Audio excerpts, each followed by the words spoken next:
Welcome to No More Week 2025, and it's a pleasure to have you at our Tech Summit. Before we begin with this panel, I'm super excited having you here. I would like to go through some general housekeeping. Um, some of the contents or some of the bits that we might be talking about might be triggering for some of the people seeing us. So if you would like to reach out for support or find a link to be able to chat, please go to the No More Global Directory, which specializes on domestic abuse and sexual violence services. If you have any questions for one of our guest speakers, please feel free to type them into the Q&A. We will be addressing as many questions as we can until the end of the session. Also, you can join at KnowMore.org in YouTube to see this or to share this link with anybody seeing us. Thank you so much for all of your cooperation, for your support today as we've gone through this many sessions, and we really hope that you will enjoy today. And I'm so excited to introduce to you our 5 speakers. And so let me get on with that. I first want to talk a little bit about Erica, who is the Assistant VP of Safety Net and Housing of the National Network to End Domestic Violence, where she educates victim service providers, policymakers, and technology companies on technology abuse, privacy, and victim safety. Also, Alexandra Robinson is with us. She's a technical advisor on gender-based violence for UNFPA, based in the HQs in New York. She's a trained lawyer by background and has practiced across Australia and the UK in criminal, family, and climate law. We also have Marty from the Domestic Violence Hotline. He is the Chief Technology Officer, and he provides leadership for information, technology, operations, and data for the 24/7 hotline, supporting survivors of domestic violence via call, chat, and text. It's also a pleasure to have Channing Martin, who is the Interpublic's Global Chief Diversity and Social Impact Officer, overseeing the company's strategy for diversity, equity, and inclusion. She drives efforts to diversify senior leadership, strengthen talent pipelines, and advance social impact initiatives. And finally, not least, Elissa Newman. She's the interim Global Director of Communications and Impact at the Center for Public Impact, an organization dedicated to reimagining government to better serve communities. She's a firm believer in the power of storytelling to drive positive change by increasing awareness and understanding. And she's also kind of one of those, friends in a couple of battles that we have. So it's a pleasure to have you here today also. So let me start, because I know we have a kind of a complex session to talk about some kind of main topics I really want to kind of get your thoughts on. And one is, this panel is really interesting because it brings people from different sectors, private sector, organizations like UNFPA or CPI, and also frontline service deliverers like the hotline and NDDB who work in the space. And so what we know is that technology, in a way, is become a great opportunity to achieve a lot of our goals. And at the same time, it's brought a lot of risks with it. So there's a lot of ethical considerations to think when we think about technology, right? The good, the bad, and where we're going.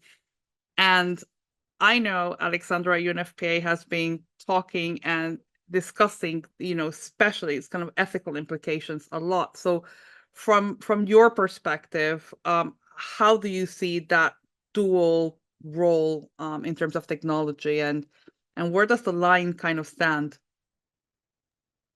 Thanks so much, Pamela. And it's a great question. I think just reinforcing the idea that technology's not neutral, I think is a really great starting point. I think we know that when it's designed well with intentionality and care, it can dismantle existing power structures that perpetrate the harm and violence. And I think by embedding gender-centric, survivor-centered, feminist principles right from the ideation design stage of technology, it can be a force for transformative good. It can amplify marginalized voices, increase access to essential services, and as I said, really challenge those traditional patriarchal systems for future generations. The work we've released last year, a guidance on safe and ethical use of technology for addressing gender-based violence and harmful practices. And I think this guidance really speaks to, the necessity for technology in our work, but how and what sort of safeguards need to be in place to make sure that those tech products that we design and use are in fact safe, ethical, and don't cause harm.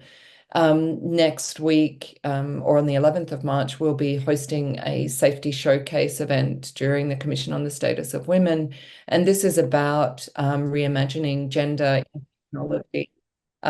In partnership with the United Kingdom, New Moon Fund, and the support of eSafety Commissioner, we put out an open call that was, we only had the call open for 2 weeks, and we had over 100 applications from across 50 countries of tech that genuinely centered gender. And we're hoping this event will showcase some of those tech products that really do that and demonstrate that it is possible, and that it can be done. And I think this sort of initiative, we hope will bring much more visibility to the way in which technology can be used for good, from safe communication tools, ethical AI labeling, accountability mechanisms, but ultimately with the aim of making tech a tool of joy rather than perpetrating the status quo of harm. I think you dipped into something that I wanted to kind of follow up really quickly, which was, we can see in the sector a lot of great intentions whilst developing technology. What would be your key of advice for an organization, wherever it is in the world, they're thinking about this, making this product, it makes sense to them, they're doing it, with all the good intention. What if they really wanted to kind of double check, make sure that they are doing the correct thing? Well, I would say go to our guidance on the safe and ethical use of tech.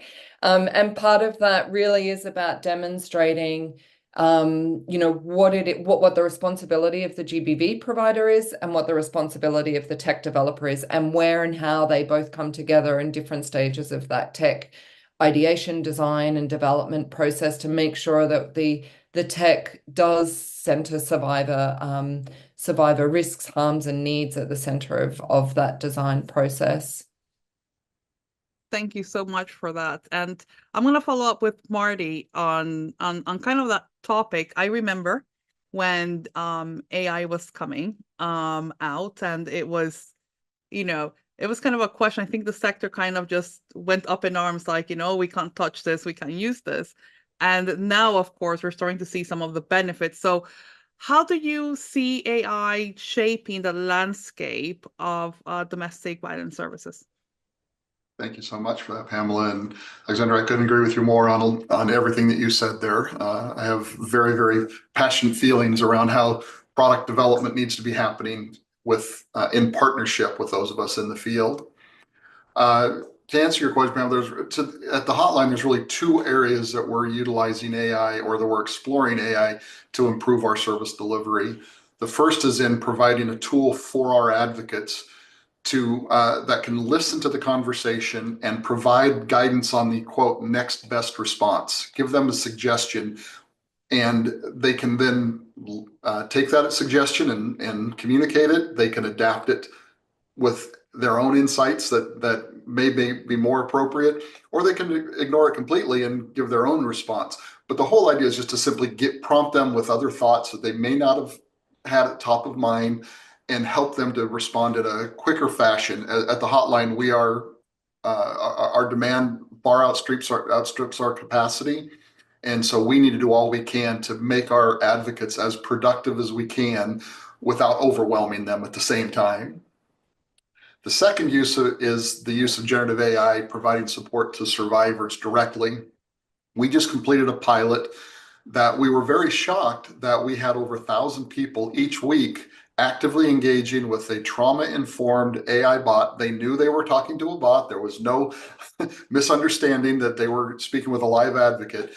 And we had a 94% satisfaction rate in the post conversation interactions. People engaged with it on average for nearly an hour, having back and forth prompts with the product. We found that a lot of the people who are okay engaging with it, and keep in mind, this is not for everyone. This is not the right solution for all survivors, but there are certain people who are first comfortable with the technology. There's a second group that simply are not ready to voice their story to a live person yet. But they do want to give voice to it. They want to be able to express it and receive some level of empathy and support back. And that's where these trauma-informed AI models can actually be really beneficial. What would you say is one of the biggest mistakes that you see an organization could do when they're thinking about developing, programs or projects that are technology-based? I think the biggest mistake is that I see as a technologist. I'm a lifelong technologist, been in the technology industry for over 40 years, and I love technology. But I see way too many people looking to implement the latest technology. Let's just go get it for the sake of getting it. And that really isn't the answer. If it is not survivor focused, right? If it doesn't do something to improve the service delivery, if it doesn't do something to improve the safety of survivors, don't do it, right? Stay away from it, run away from it, right? Again, I think there are too many that implement for the sake of implementing and don't recognize that the tools that are out there, I'm not going to bag on any of the AI models that are out there, but remember that these large language models have been trained on information that you don't necessarily know the accuracy of that information, the efficacy of that information. And so utilizing some off-the-shelf chat program is highly risky. There's been several studies about the people engaging with some of these chatbots that the chatbots have actively encouraged self-harm, right?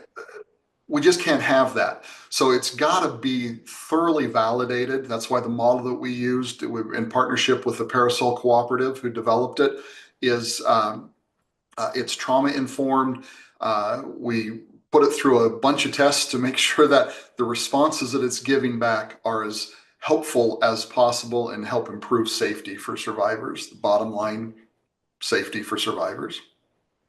No, thank you for that. And I'm going to turn it a little bit around at the moment and take it a little bit to the kind of corporate sector. And Channing, we have you here for that. As Interpublic's Global Chief Diversity and Social Impact Officer, of course, there's a lot of corporate responsibility that comes with it. And what work is IPG currently doing to address technology gender-based violence? Thanks, Pamela, for having me. It's so great to be here with these wonderful panelists for such an important conversation. It's so funny thinking about the corporate representative. I think there are many ways to answer this question, but I think I'll focus on the work that we're doing as the responsibility of our business in the world of advertising, marketing, media. We tell stories and we influence human behavior as a business. And some of the work that we saw in the video was work that our agencies have done, in particular, MullenLowe's Language of Love campaign, where we have, agencies from strategists and creatives and analysts and behavioral scientists who are working together to figure out how to address challenges like these. And that's what that campaign was to how do we take a spin on something like Valentine's Day that's well known around the world in many countries, and think differently about addressing people in a subtle yet really effective way. And we partnered with More on that campaign, where you see a series of images and cards that look like the Valentine's Day cards you may have seen in the grocery store or in school that are passed out, that really are addressing images around coercion and control, especially in those more subtle, emotionally damaging and triggering ways. And this is just one example. I'm sure we'll have time to talk about others, but how we leverage data, I think AI tools to really understand audiences that span races, genders, countries, and class. I think that's really critical in a business that is designed to create stories and messaging to influence people. You have to understand people. So we have an opportunity to ethically use tools and technology to do that in a really compelling way for our clients, and those clients can span different industries. And I know we'll get to that a little bit later. So I'm really proud of the work that we're doing. And we're all humans, right? So I think to some of the things that Marty was saying is that we also have to be aware of not only trauma-based care and how that process works in our workplace, but also how to embed that into our work. So when thinking about a campaign like Language of Love, it really has to be centered on survivors in order to be effective. And that's a different way of thinking. You know, it's not a campaign to buy a car, it's a campaign to influence behavior in a really different way. Not only survivors, but also friends of, family of, employee of, boss of. And so we use a number of different methods to do that, but in centering others, I think that's the most important piece. Channing, what advice would you give to any company, be it that you are there or not, that really wants to either develop support for survivors of abuse, be it tech support or just support for survivors of abuse? What do you think should be some of the principles that should guide the company who wants to make or not a dent in this issue?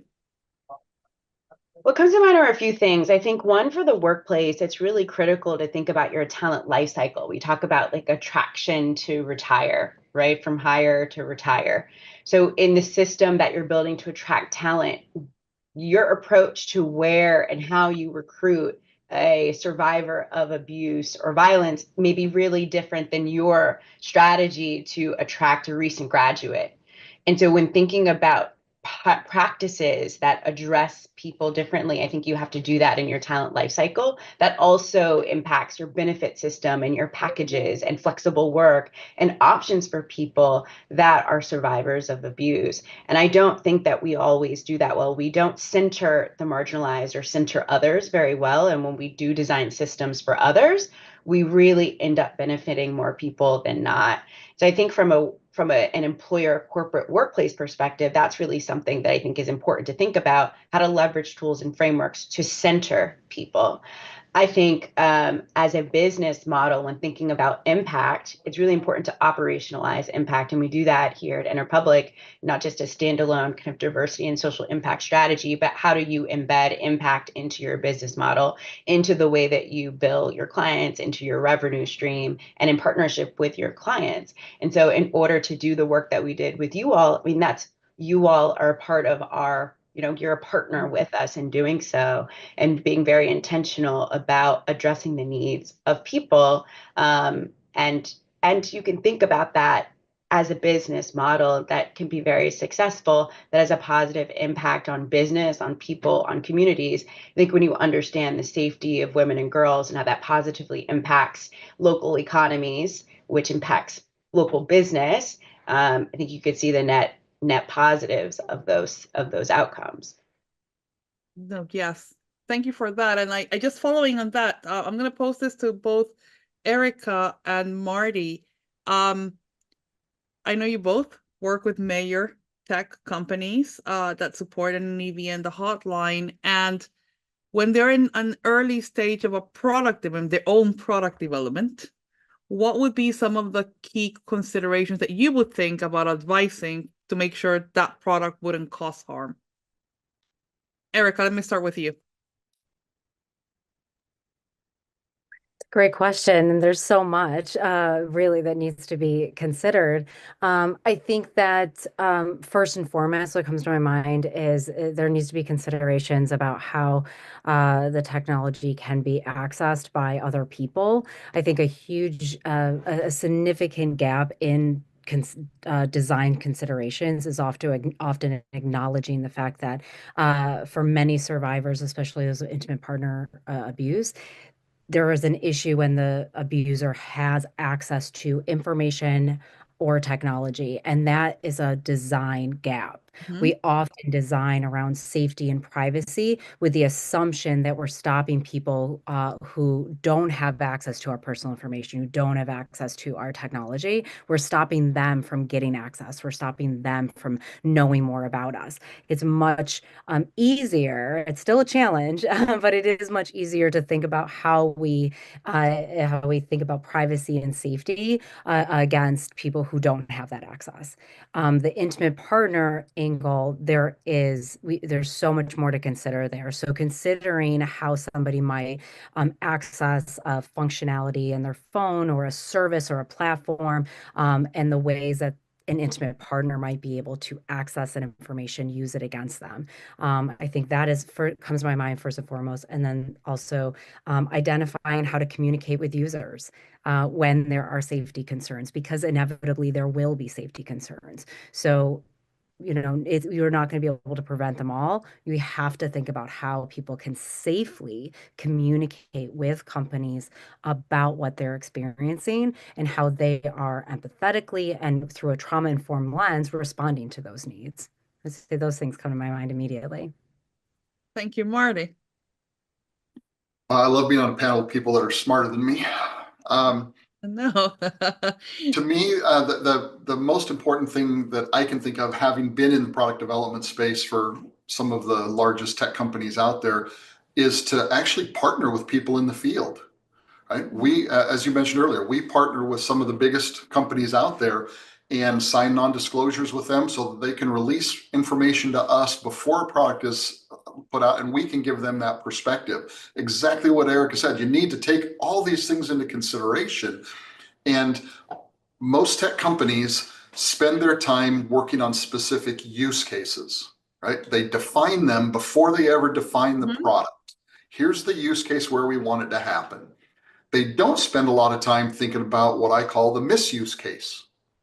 Where are those places where their technology is going to be used to harm rather than do the good things that you find in their use case? They need to come to people like the folks on this panel, like other people in the industry, to actually have those conversations, engage on a regular basis. And that throws responsibility on people like us as well to seek out those opportunities, seek out the relationships, and continue to nurture those relationships, because all the things that Erica talked about are spot on. But I can tell you personally that on the inside of a private company, they're not going to have the expertise. They're not going to know. They're not going to recognize that this product could be used in a specific way. It's not going to be forefront of their mind anyhow. And so we need to be able to provide them that insight and that guidance. And we're going to be more current on it than they are anyhow, right? They're going to hire somebody who may have some knowledge and experience, but once they're out of the field, they're not going to be up on the latest ways that people who choose to do harm are discovering how they can accomplish it. And so they need to have those constant engagements with organizations within the field. I think you answered my question. I was going to ask you, what do you think the problem is in terms of not looking at misuse cases? Do you think it's just ignorance or cost considerations, or both? Being frank. I think it's a lot of things. I think the first is that, keep in mind that every one of the product development folks I've ever worked with, they got up in the morning thinking about how they can make a product that's going to accomplish something good. None of them thought about how can they create a product that is going to cause harm, right? And it's just not the way they work. They're driven by profit. They're driven by promotion. They want to be able to develop something that's really good. And they just have the blind spot. They don't understand, unless they're survivors themselves, they don't have the understanding of how the technology can be leveraged against survivors. And that blind spot it's huge for a lot of companies. There are a lot of companies who actually have full departments focused on how to prevent their products from being misused. But those are the exceptions because people are operating on thin margins, and those particular departments don't generate any revenue. They're a cost. Indeed. You see, I love when these conversations just get kind of like raw and honest, because this is what we need. Sometimes we're just discussing too much around, the boundaries of what is causing, harm. And Liza, I'm coming to you now. We haven't forgotten. Because I really want to talk now about collaborating and how can we collaborate better. I'm one of those that I really believe that we could do much, much better if we worked a little bit more jointly, in terms of all sectors, from tech to, non-for-profits to think tanks, etc. So, in terms of international kind of collaboration, it's been like a theme throughout the day. Like we had the first session, we had like somebody from Nigeria, India, South Africa, and the UK, talking about image-based abuse, and the dynamics in each one of them were just a bit different. Like it sounds similar in terms of the problem, but when you're actually looking at the context, there were differences. So what do you think are the barriers to being able to collaborate effectively? Yeah, absolutely. So I think whenever you're dealing with an issue that's as complex as gender-based violence or moving as quickly as technology is, you're going to run into some issues. And it's not even just the specific actors' issues there, but it's issues in keeping up with what's happening.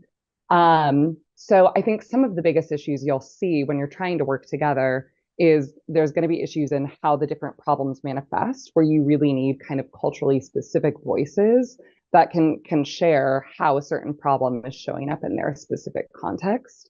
And if you're actually trying to drive solutions or create policy, you're going to see issues with misalignments in ways of working or pace of work. So if you're working with governments, they're maybe implementing new rapid innovation techniques, but those might look really different than the frontline need. And if you're working with tech and business, their pace might be way faster than what you're seeing in other spaces. So you're going to have issues with those ways of working and pace of work.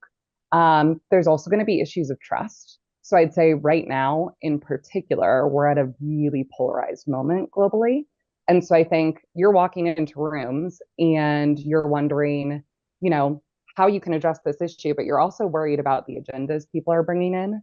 You're worried about whether what you're saying is going to be weaponized against you. You're worried about whether your organization is going to come under fire. So I think that's another layer that's really unique to this moment right now that is slowing things down.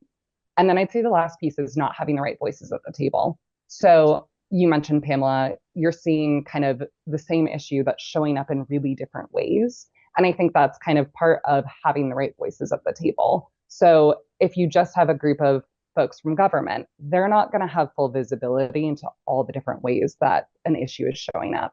If you bring in survivors, they're going to have a greater level of visibility. If you bring in context-specific or culturally specific organizations, they're going to be able to tell you how things are likely going to show up. And then actually bringing technologists in as well is going to help you anticipate how some of the threats that exist might evolve. Because things like AI-generated images, there's a certain way that's happening in certain contexts right now, but it might be really, really different in a week from now. So bringing in that tech perspective can really help you anticipate that as well. I love that you brought into the conversation the fact that we are starting to go into rooms where we do not fully understand what is happening. And it's an interesting one because for all of the things that we used to complain about, say a year ago, that wasn't one of them.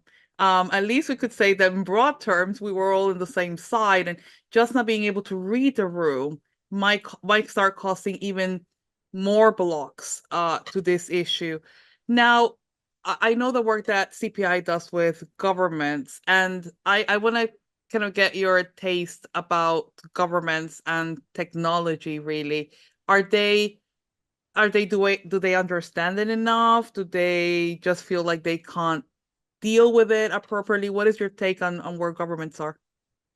Yeah, so I mean, I think this varies by government, but I'd say broadly speaking, there's an increasing awareness about technology's role and technology's role in gender-based violence, but there can definitely be a lag in transitioning awareness into actual policies and programs. And that's part of a factor of how government is set up in most cases. It's not necessarily designed to move rapidly. So I'd say the biggest thing that they can do is really lean on collaborations and lean on partnerships. So having tech consultants that they are regularly working with so they can start to understand some of the kind of main challenges we're facing now. So things like AI-enabled abuse, doxing, digital coercion, and understand how that might evolve in their specific context so they can kind of get ahead of things at points. And then I also think partnering with survivors. I think anytime you are talking about creating a solution to support someone who's experienced gender-based violence or to ensure that that doesn't happen, you really need to be centering the survivor's voice and the survivor's experience because they're the folks that know the intricacies of that. I think government can also do more to invest kind of inward. So they can create tech roles in some cases where budget permits. So they actually have a specialist that's working with multiple departments to kind of bring in that insight, or they can do tech training to kind of upskill a lot of their workforce. And then on the front of kind of bringing in survivors' voices, like if we look at the data, it's 1 in 3 women globally have experienced gender-based violence. And then if we go into dial into tech facilitated gender-based violence, UN Women's data has it at 16% in some countries, all the way up to 58%. And that's people experiencing it. There's also people who are witnessing it. So government also could look inward and recognize that there are survivors in government and create space for those survivors to raise their hand and get involved and work on this issue and bring their actual lived experience to their work. Alexandra, if we could rip the book apart, this will be the question, and recreate a bit of what this tech corporation should look around, considering I know the work that UNFPA does, what would we do? How would we start creating this from scratch if we could say that? I know it's a huge question that I just asked you, but I like, what would be some of the great barriers that we would have to remove to really, if we had everything, if we had just like Play-Doh and we were going to start creating the basis of it? Yeah, Pamela, it's a really good question. And honestly, I'm not sure where to start. But look, but I do think, the way that we come together, I mean, feminist movements have been, it is a really mature institution. And I think there's a lot to learn from that movement and how we bring that into the digital rights space. What are some of the lessons learned? What are the new things that we need to learn? How do we reframe this movement building? I think at RightsCon last week, APC and the Feminist Internet Research Network held a really great event looking at what are the movements in the past that have really worked. And there are a whole range of movements around tech and TFGBV that have been really phenomenal. How are we taking those and applying them? And these are from 20 years ago. How do we take some of these movements, adapt them into a new space or, which is much more international, which is much more dictated by profit and, a rapidly changing landscape of tech? How do we adapt and learn from all of these different experiences that we've had? I think is a real strength that we can build on. And I think, sometimes it's about reframing the issue and, TFGBV means very, very different things to different people within our stakeholder community. We do work across a really diverse group of stakeholders. And sometimes your tech developers don't understand why they need to be thinking about safe and ethical tech. They don't understand why they need to be placing, threat modeling and survivors at the center of their tech. Cybersecurity specialists don't understand that what they do may in fact be something or work that actually mitigates TFGBV. So sometimes it's about reframing the issue for different stakeholders to really, I think, try and connect these movements in a much more positive and progressive way. I mean, I think the work of UNFPA in this space has been, over the last 3 years, hosting the Global TFGBV Symposium has really, like this event, has really been about trying to bring all of these different movements together. And I think now is a time, particularly, I think, where TFGBV specialist activists, practitioners are really at that intersection of the gender backlash, and not just because of the political environment, but also because we're confronted with big tech or, the removal of DEI from those tech companies, both in terms of design and content moderation. So I think, the TFGBV world is really at the intersection of both of these barriers, and coming together and being increasingly collaborative and creative in how we come up with solutions is going to be really, really important. How helpful would it be to have many more women taking tech up?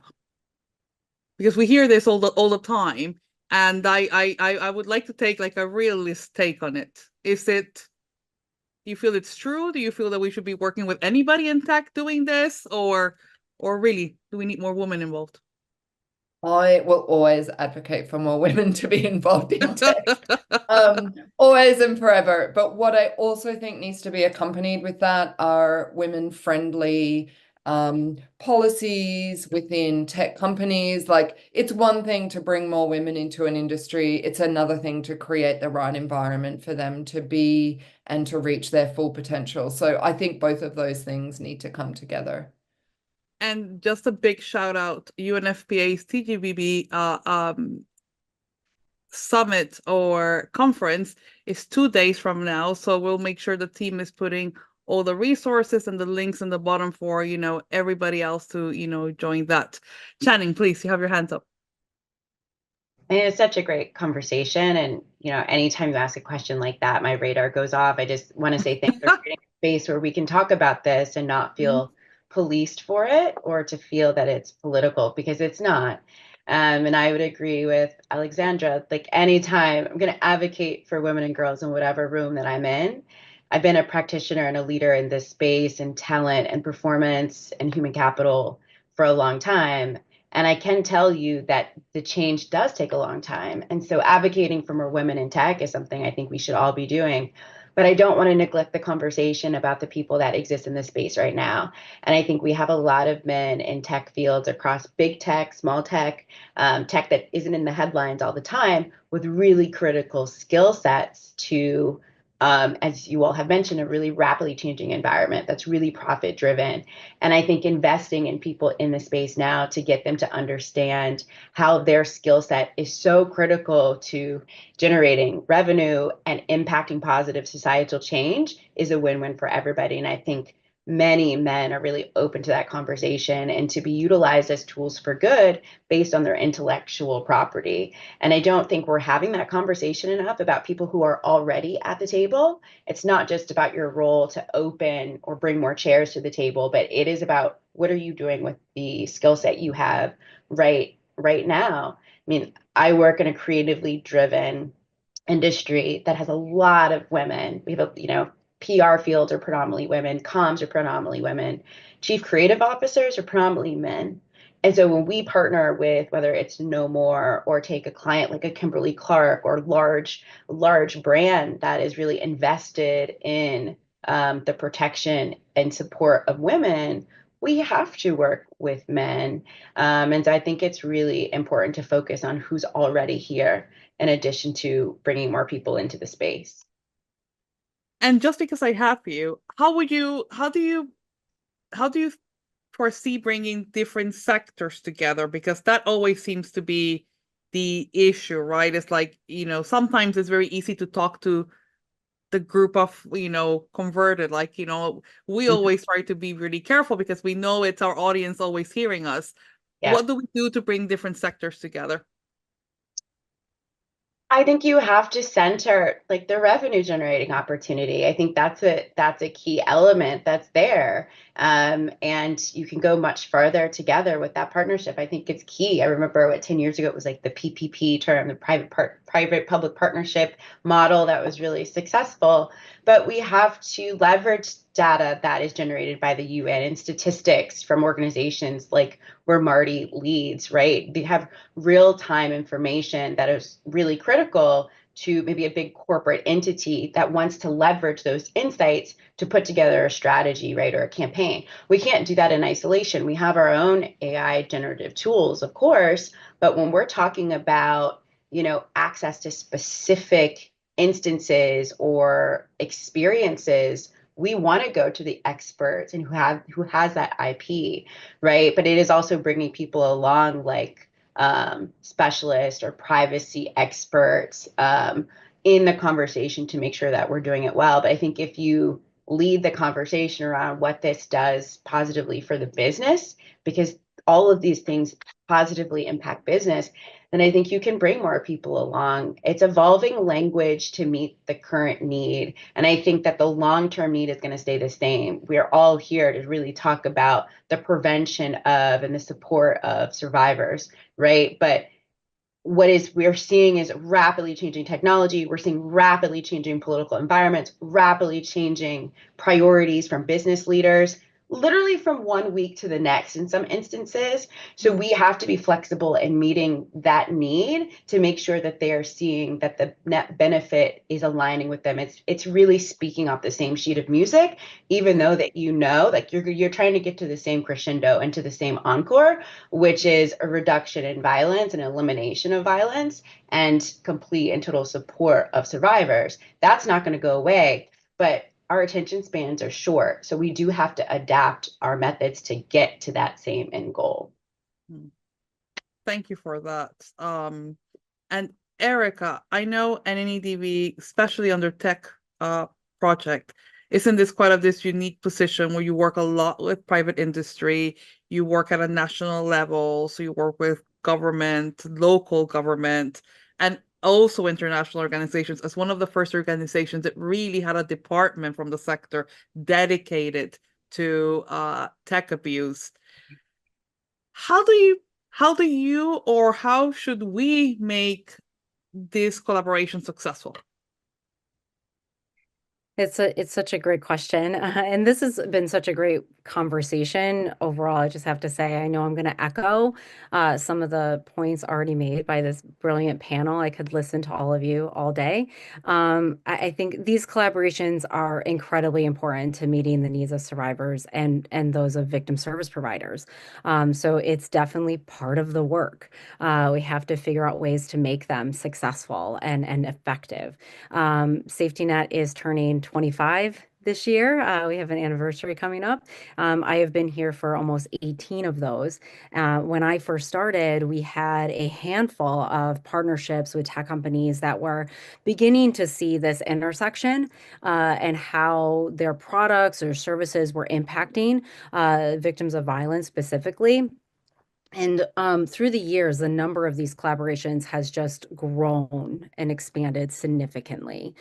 We've watched as the tech industry has fully developed a whole category of work now focused specifically on what we identify as trust and safety within tech spaces. Because of that growth, I think the work of identifying and developing effective collaborations has also evolved. There are, sometimes, not always, but sometimes entire teams that are dedicated to identifying safety concerns and working with organizations like ours. So it definitely makes getting in and getting at the table a little bit easier.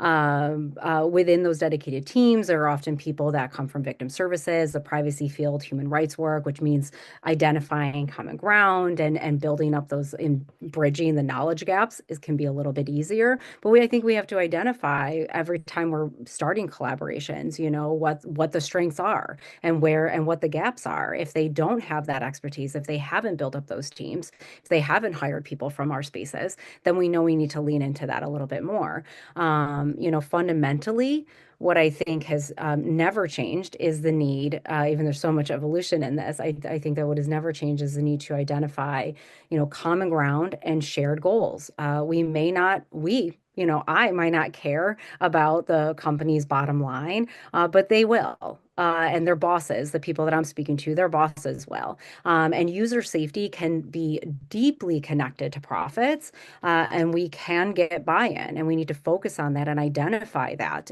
if it hasn't been identified by them already. So I'm not sure that it's always important for me to identify whether they're coming to the table with the best intentions or the right intentions. I need to find ways as an advocate to identify why this should be important and why they need to prioritize it and bring more and more people to the table.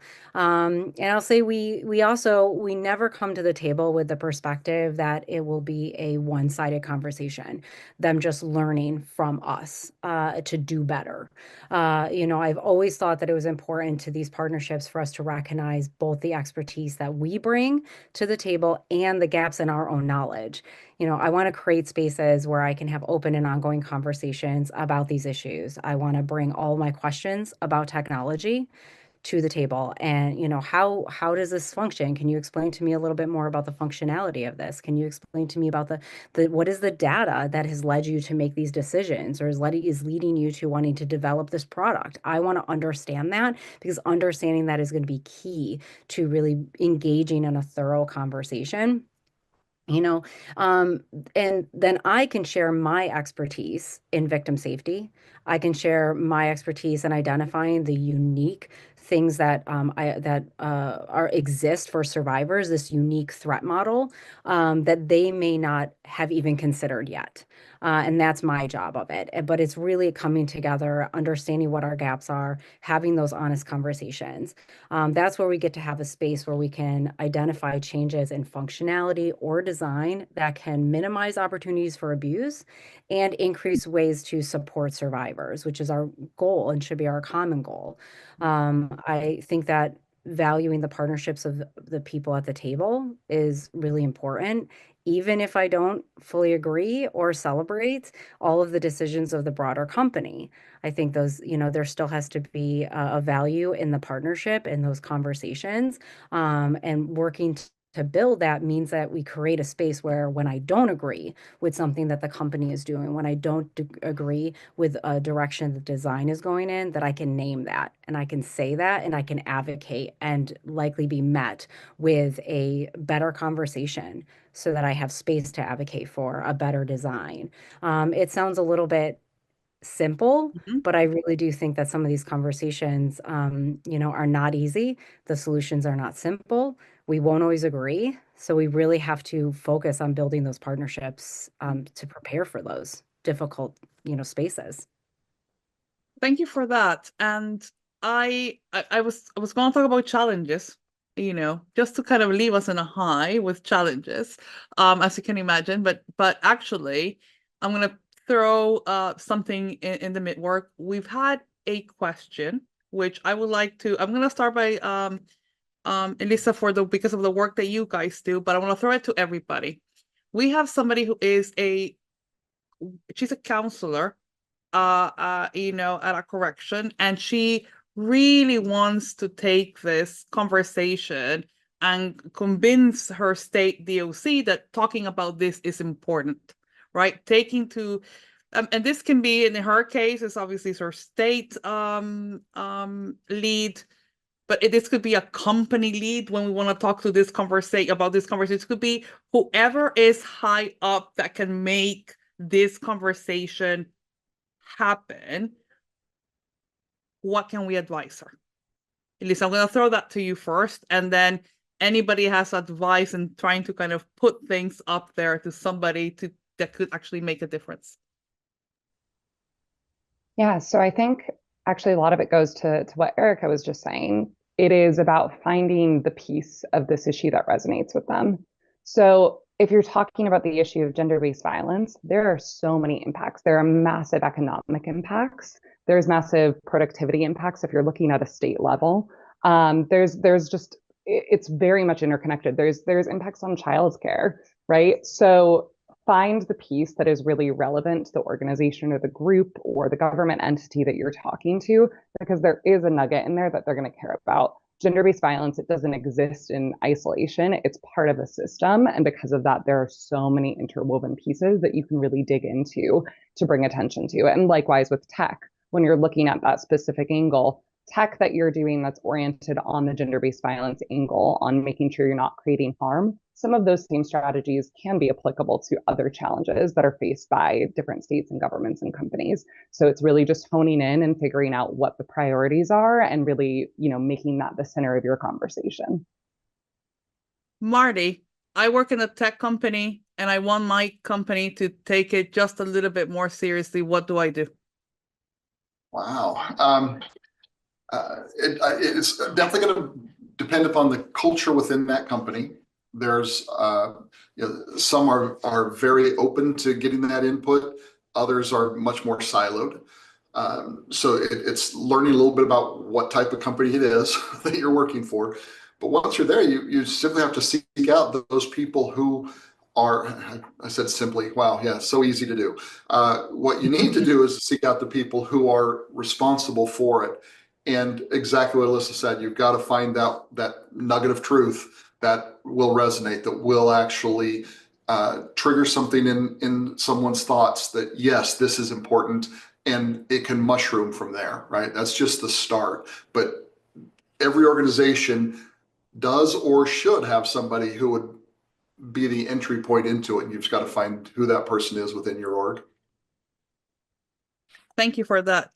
Shannon, I work in corporate America, and I'm really concerned about, my company not taking this issue seriously. We don't have a policy. We don't have anything. What could I try to do? I'm nobody in the ranks, by the way. I would say, people email.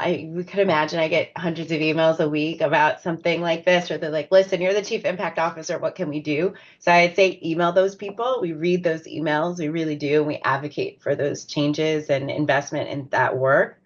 What I would say is I'll respond as a marketing agency and what we can do about this, because that's part of our job and our role. I think addressing some of the nuances and subtleties of gender-based violence is something that we often miss. And I think Alyssa is the one who mentioned that there's many ways to define. There's a lot of sub-bullets when you're thinking about this work. And I think sometimes people, often in positions of power, think of physical domestic violence, and that's where they kind of start and stop the conversation. And so if they haven't seen that, or they haven't been exposed to that, then this doesn't really resonate. That the data becomes really shocking when you understand the statistics and the information. Start presenting this as a severe challenge that impacts everyone in a society, in a community, in a workplace. I think that's really telling. When you're providing your workplace survey data and you're giving the results to your leadership team, you can share the societal data about how that overlaps with data around gender-based violence. Like, the numbers are staggering, right? And so if you have X percentage of women in your organization, or X percentage of parents of teenage girls in an organization, the percentage of teenage girls experiencing violence due to technology is this. As a parent, that's shocking, if that's not something you're thinking about or you've been exposed to. So I think they're really powerful ways to use the data to your advantage to advance a conversation. And I think the subtleties are something. What I really love about the Language of Love campaign is that it really addresses coercive behavior and language. We really don't think about language often in this conversation, and it gets people to think differently, like, oh, I heard that, or I experienced that myself, or okay. It's just like we worked for years to create frameworks to help people address, harassment or prejudice in the workplace with language and frameworks. This is a new language for people to understand how that behavior shows up differently. You have to rewire your brain to think about a problem that you've probably seen your whole life in different circumstances, now with a new language to talk about it. And I think when you do that for people, whether it's through a campaign that shows up out of home on a billboard or in a mall, but also you can do that in corporate workplaces as well, so that people can start to familiarize themselves with something that should not be normal. We have to make sure we take away the normalcy of something that is not normal and is not safe. People just don't really know. So we have to give them that information. Erica, there is so much uncertainty, to be just fair and honest, around funding for organizations at the moment and what's happening. I mean, in a way, I'm asking impossible questions. As I am saying them, I feel the impossibility of them. But I mean, what can we do to make sure that we can face those challenges? Yeah, that's a heavy and huge question for sure. The domestic violence field in the United States, for example, is heavily federally funded, and I think we really need to realize how deeply connected victim service programs and services are with federal funding and how reliant they are on it. There is some state funding that exists as well, but I think that there's usually a misconception that there's a lot more private sector money going into victim services than there actually is. And the reality is that there is less than 2% of private sector funding that really goes directly to organizations that are addressing issues focused on women's safety. And so there needs to be a lot of energy put towards increasing that amount so that programs can have a little bit more breathing room and be able to provide services and find ways to provide services, but not be so heavily funded by federal sources. There's definitely a lot of concern right now about long-term sustainability of local programs and the services they provide. Lack of any federal funding would dramatically impact local services pretty quickly because they're so dependent on it right now. I think that we need to raise awareness about how critical these services are, about how funding is really used, and like Jenny was just saying, look at the data and point out the numbers and talk about the disproportionate impact on communities across all of our communities across all of our, I was going to say the U.S., but anywhere. I think we really need to lean on the data and look at that and name it, and also find creative ways to tell the stories of our work. I think we've often really leaned to tell the stories about survivors, but we need to find ways to tell stories about our work and what the work looks like and the impact of it to really have people understand the importance of it. And then, also I think with shifting priorities, we don't want to lose progress or momentum in addressing the risks and the benefits of technology as it relates to safety and privacy. So, in addition to raising awareness to secure funding and identify other funding streams to diversify funding, I think there's also just this ongoing need for advocacy and awareness building so that legislation is created in a way that truly addresses the issues of those concerns, of the concerns that we're talking about today. I cannot agree with you more. I think my generation was one that already grew up with shelters existing. And I'm a deep believer that we just as a general public do not know how many what services are out there and what they do. So public awareness raising about our work, I think, is essential. Alexandra, it cannot be an easy question. But as a robot, what do we do to make governments accountable? How can we make them accountable on the issue of technology-based gender-based violence?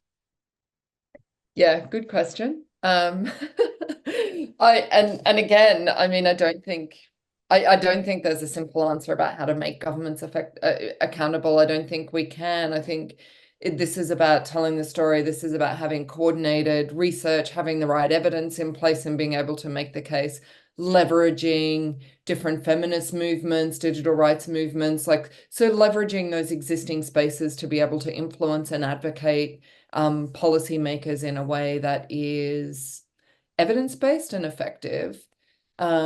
We did some work recently with Derechos Digitales around, we analyzed laws and policies in a number of different countries.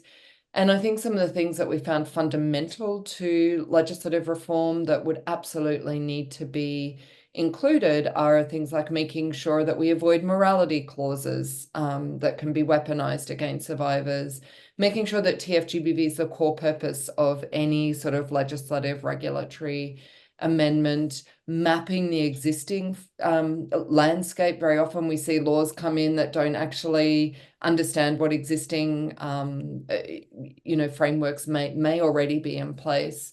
I think also thinking through what procedural principles are and how they may need to be amended, making sure that we're including survivor consent through judicial processes and looking at both an array of judicial and non-judicial remedies, because often with TFGBV, women just want the content gone or they want the tech product, they don't necessarily want a judicial response. And I think being really, really clear about that when we do start looking at government accountability or regulation, I think is really important.